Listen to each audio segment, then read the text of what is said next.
تمام تعریف اللہ کے لیے ہے جو غالب بہت علم والا بادشاہ نہایت پاک اور سلامتی والا ہے۔ ہم اس کی حمد کرتے ہیں کہ اس نے ہمیں دین اسلام کی ہدایت دی اور اسے 5 عظیم ارکان پر قائم فرمایا۔ میں گواہی دیتا ہوں کہ اللہ کے سوا کوئی معبود برحق نہیں، وہ صاحب عظمت و کرم ہے، اور میں گواہی دیتا ہوں کہ محمد صلی اللہ علیہ وسلم اس کے بندے اور رسول ہیں۔ ان پر بہترین درود و سلام ہو، اور ان کے آل و اصحاب پر، ان کے نیکوکار اور نشان راہ متبعین پر۔ اما بعد، مومنو، اللہ کے احکام کو بجا لا کر ان کی منع کردہ چیزوں سے بچ کر اس کا تقوی اختیار کرو۔ اللہ متقی لوگوں سے محبت کرتا ہے اور انجام کار تقوی والوں کے لیے ہی ہے۔ تقوی دنیا و آخرت میں بھلائی کا سبب ہے۔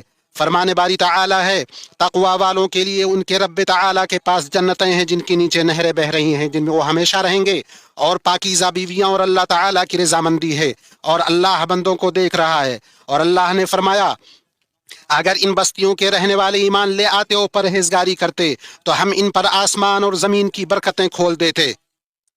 اور حاجیوں کو تقوی کا حکم دیتے ہوئے مخاطب کر کے فرمایا کہ اپنے ساتھ توشہ راہ لے لیا کرو، سب سے بہتر توشہ اللہ تعالی کا تقوی ہے۔ اے عقل مندو، مجھ سے ڈرتے رہا کرو۔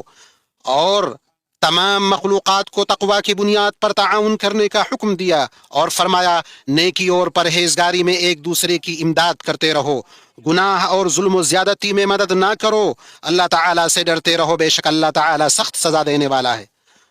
اور تقوی یہ ہے کہ بندہ اللہ کے عذاب سے ڈر کر، اس کے اچھے ثواب کی امید رکھ کر، اس کے دین کو مضبوطی سے تھامے اور اس کی شریعت پر عمل کرے، اس دین کو مضبوطی سے تھامے جسے اللہ تعالی نے آج کے جیسے دن میں مکمل فرمایا تھا، جب اللہ کا یہ فرمان نازل ہوا، آج میں نے تمہارے لیے تمہارا دین مکمل کر دیا اور اپنی نعمت تم پر پوری کر دی، اور تمہارے لیے اسلام کو بطور دین پسند کر لیا۔ دین اسلام کے 3 درجات ہیں، جن میں سب سے اعلیٰ درجہ احسان کا ہے، جس کی تشریح نبی صلی اللہ علیہ وسلم نے اپنے اس قول سے فرمائی ہے، احسان یہ ہے کہ تم اللہ کی عبادت اس طرح کرو گویا تم اسے دیکھ رہے ہو، اور اگر تم اسے نہیں دیکھ سکتے تو یقیناً وہ تمہیں دیکھ رہا ہے۔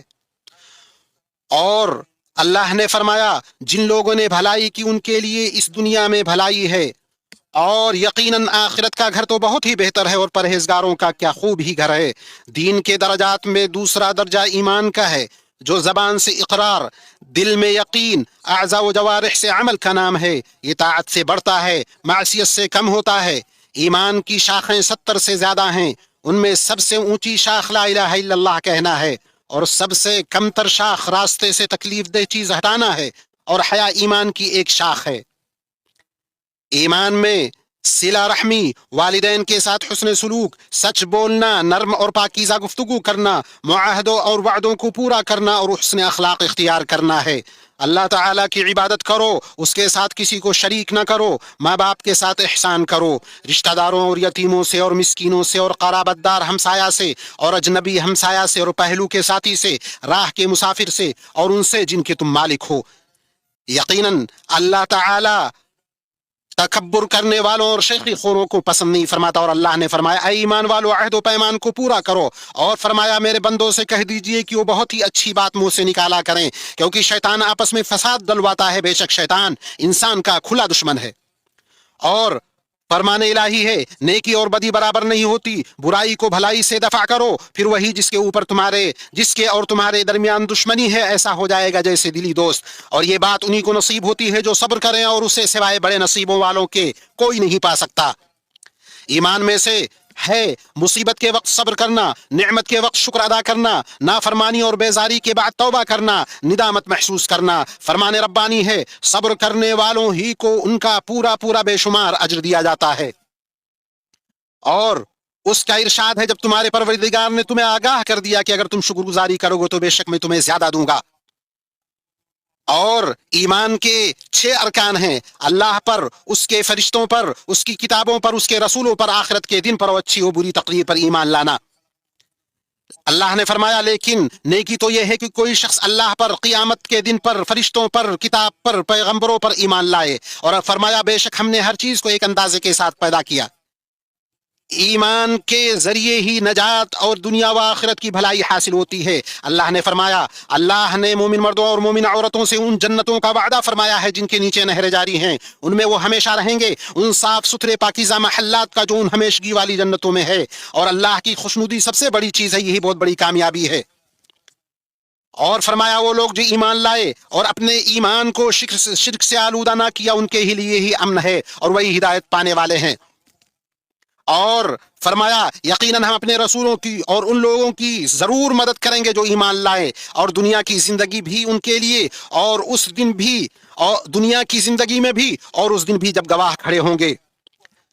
اللہ پر ایمان کا مطلب ہم اس بات پر ایمان لائیں کہ وہی رب ہے، خالق ہے، کائنات کا مدبر ہے، اعلیٰ صفات اور اچھے ناموں سے متصف ہے۔ اللہ نے فرمایا یقیناً تمہارا رب اللہ ہی ہے جس نے آسمان اور زمین کو 6 دنوں میں پیدا کیا، پھر عرش پر مستوی ہوا، وہی رات کو دن کا لباس پہناتا ہے، اور اس نے سورج اور چاند اور ستارے پیدا کیے جو اس کے حکم کے تابع ہیں۔ سن لو، پیدا کرنا اور حکم دینا اسی کا کام ہے، بہت بابرکت ہے اللہ جو تمام جہانوں کا رب ہے۔ اپنے رب کو گڑ گڑا کر چپ کے پکارو، بے شک وہ حد سے نکلنے والوں کو پسند نہیں کرتا، اور زمین میں اس کی درستی کے بعد فساد نہ پھیلاؤ، تم خوف و امید کے ساتھ اسے پکارو، بے شک اللہ کی رحمت نیکی کرنے والوں کے قریب ہے۔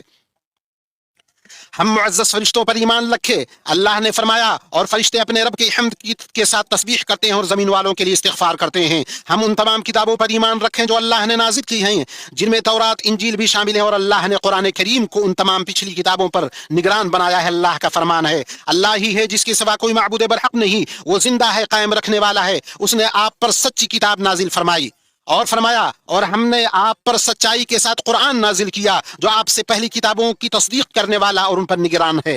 اور ہم اللہ کے تمام رسولوں پر ایمان رکھیں، اللہ نے کہا، اور بے شک ہم نے آپ سے پہلے رسولوں کو ان کی قوموں کی طرف بھیجا، پس وہ ان کے پاس واضح نشانیاں لے کر آئے، پھر ہم نے ان لوگوں سے انتقام لیا جنہوں نے جرم کیا، اور ہم پر مؤمنوں کی مدد کرنا لازم ہے۔ ہم آخرت کے دن، قیامت کے دن، حساب و جزا کے دن پر ایمان رکھیں، یہ وہ دن ہے جس میں اللہ کے نیک بندوں کے لیے جنت کا بدلہ اور اس کے دشمنوں کے لیے دوزخ کا عذاب ہوگا۔ اللہ نے فرمایا یقیناً آخرت کا گھر ان لوگوں کے لیے بہتر ہے جو تقوی اختیار کرتے ہیں، کیا تم عقل سے کام نہیں لیتے؟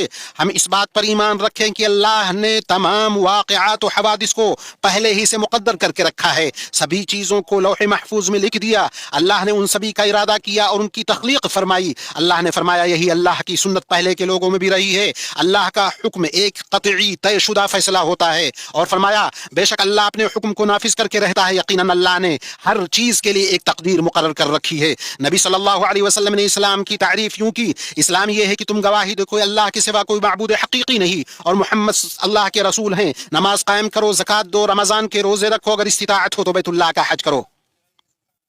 لا الہ الا اللہ کی گواہی کا مطلب عبادت صرف اللہ کا حق ہے، اس پاک ذات کے سوا کسی اور کی عبادت نہیں کی جائے گی، چاہے وہ کوئی فرشتہ، نبی، صالح و نیک اور ولی ہی کیوں نہ ہو۔ اللہ کا فرمان ہے لوگوں اپنے رب کی عبادت کرو جس نے تمہیں اور تم سے پہلے لوگوں کو پیدا کیا تاکہ تم پرہیزگار بن جاؤ۔ اور فرمایا تم اللہ کے ساتھ کسی اور معبود کو مت پکارو ورنہ تم سزا پانے والوں میں سے ہو جاؤ گے۔ اور اللہ نے فرمایا کہہ دیجئے اے اہل کتاب، آؤ ایسی بات کی طرف جو ہمارے اور تمہارے درمیان یکساں ہے کہ ہم اللہ کے سوا کسی کی عبادت نہ کریں اور اس کے ساتھ کسی کو شریک نہ ٹھہرائیں، اور ہم میں سے کوئی دوسرے کو اللہ کے سوا رب نہ بنائے۔ پھر اگر وہ اعراض کریں تو کہہ دو گواہ رہو کہ ہم مسلمان ہیں۔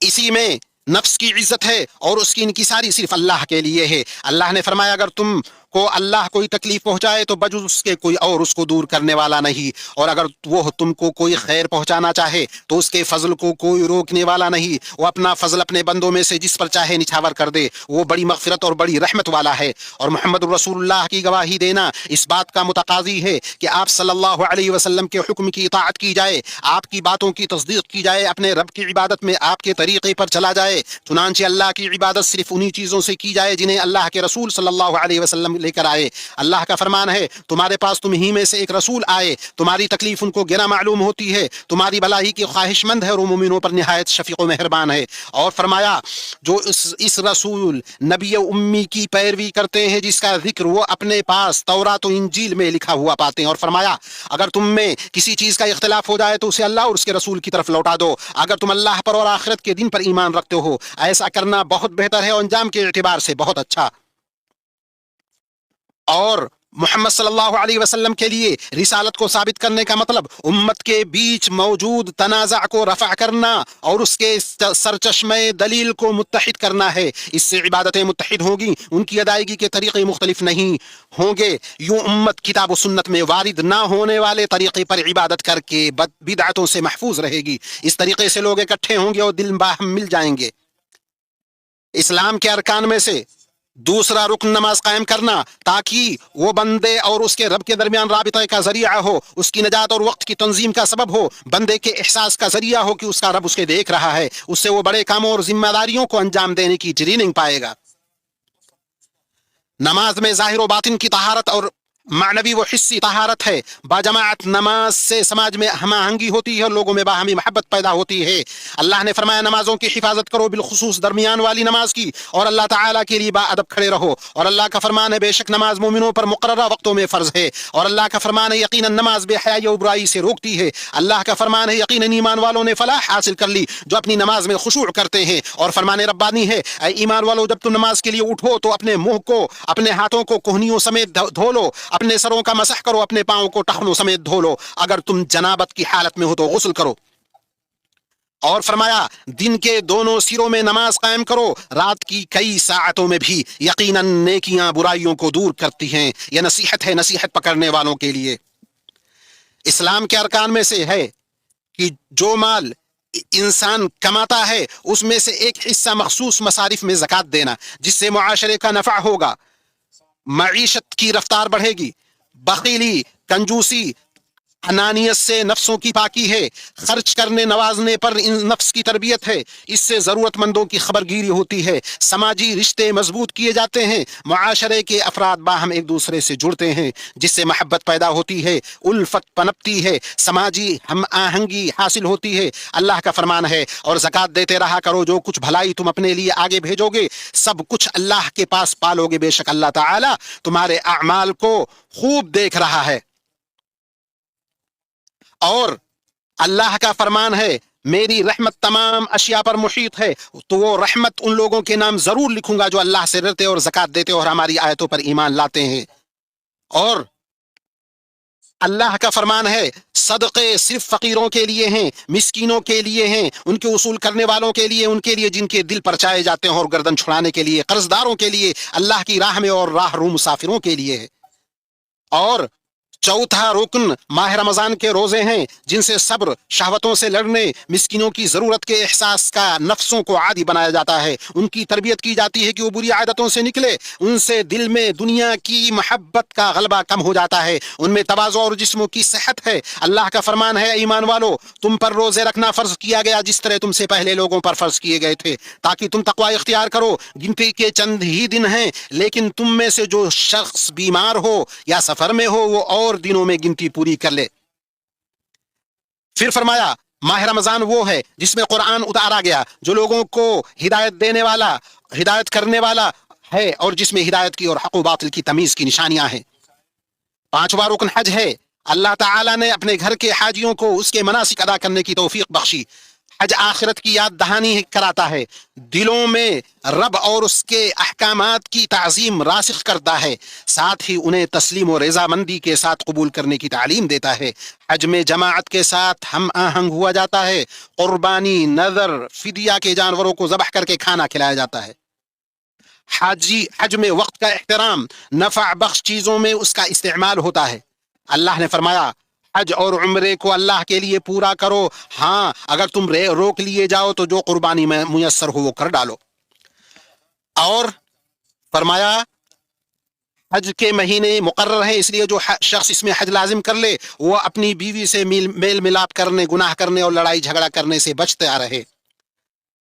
بیت اللہ کے حاجیوں، رسول اللہ صلی اللہ علیہ وسلم نے پہلے خطبہ دیا، جمع و قصر کے ساتھ ظہر اور عصر کی نماز پڑھی، اس کے بعد عرفہ میں وقوف فرمایا یہاں تک کہ سورج غروب ہو گیا، پھر آپ مزدلفہ کے لیے روانہ ہوئے، وہاں 3 رکعت مغرب اور 2 رکعت عشاء کی نماز اکٹھی پڑھی اور رات گزاری یہاں تک کہ فجر کی نماز پڑھی، پھر وہاں اللہ کا ذکر کرتے ہوئے ٹھہرے رہے یہاں تک کہ خوب اجالا ہو گیا. پھر مینا کے لیے روانہ ہوئے اور جمرہ عقبہ کو 7 کنکریاں ماری. پھر اپنی قربانی کے جانور ذبح کیے اور اپنا سر منڈوانے کے بعد پہلے مرحلے کے لیے حلال ہوئے. پھر کعبہ شریف گئے, اس کے 7 چکر لگا کر طواف افاضہ کیا. پھر آپ مینا واپس آ گئے جہاں آپ نے تشریق کے تینوں دن رات گزاری, جمرات کو کنکریاں ماری. آپ ہر دن 21 کنکریاں مارتے, پہلے جمرہ صغریٰ کو پھر جمرہ وسطیٰ کو کنکری مارتے اور ان دونوں کو کنکری مارنے کے بعد دعا کرتے, پھر جمرہ عقبہ کو کنکری مارتے. آپ نے 2 دن میں جلدی نکلنے کی اجازت دی ہے. اے مسلمانوں, آپ کا یہ دن فضیلت والا دن ہے جس میں اللہ تعالی جہنم سے گردنوں کو آزاد فرماتا ہے اور قریب ہو کر عرفہ میں ٹھہرنے والوں پر فرشتوں کے سامنے فخر جتاتا ہے. پس اللہ تعالی کی حمد و ثنا, ذکر اور دعا بکثرت کرو کیونکہ یہ دعا کی قبولیت کے مقامات میں سے ہے. اللہ نے فرمایا اور تمہارے رب نے کہا مجھ سے دعا کرو میں تمہاری دعا قبول کروں گا. اے اللہ ہمارے گناہوں کو بخش دے, ہمارے معاملات کو آسان کر, ہماری ذریتوں کی اصلاح فرما, ہمیں جنت میں داخل کر اور جہنم سے ہمیں بچا لے. اے اللہ ہمارے حج اور ہماری طاعت کو قبول فرما, تو اپنے شکر و ذکر اور اچھی عبادت پر ہماری مدد فرما. دنیا کے مغرب و مشرق میں مسلمانوں کے حالات سدھار دے, ان کے دلوں کو جوڑ دے, ان کے تمام معاملات کا ذمہ لے لے, ان کے بیچ محبت پیدا کر. اے اللہ تو فلسطین میں ہمارے بھائیوں کا خیال رکھ. اے اللہ تو ان کے بھوکوں کو آسودہ کر, ان کے بے گھر کو آسرا دے, ان کے خوف زدہ کو امن عطا کر, ان کے دشمنوں کے شر سے ان کو بچا لے. اے اللہ تو مسلمانوں کے حکمرانوں کو ہر بلائی کی توفیق دے, انہیں ہدایت اور تقوی کا ذریعہ بنا. اے اللہ تو ان کے دلوں کو جوڑ دے اور ان کے تمام معاملات کا ذمہ لے لے اور ان کے بیچ محبت پیدا کر دے. اے اللہ ان کے کمزوروں کی تو مدد فرما. اے اللہ ان کی تو مدد فرما ان کے اور اپنے دشمنوں کے خلاف. اے اللہ تو مسلمانوں کے حکمرانوں کو ہر بھلائی کی توفیق دے اور انہیں ہدایت اور تقوی کا ذریعہ بنا. اے اللہ خادم حرمین شریفین شاہ سلمان بن عبد العزیز اور ان کے ولی عہد شہزادہ محمد بن سلمان کو توفیق سے نواز, اور اسلام اور مسلمانوں کے لیے انہوں نے جو کچھ پیش کیا اور پیش کر رہے ہیں اس پر انہیں بہترین بدلہ عنایت کر. اے اللہ تو ہمیں دنیا میں بھی بھلائی دے, آخرت میں بھی بھلائی دے اور جہنم کی عذاب سے بچا. سبحان ربک رب العزت عما یصفون وسلام علی المرسلین والحمد للہ رب العالمین وصلی اللہ علی نبیہ الامین.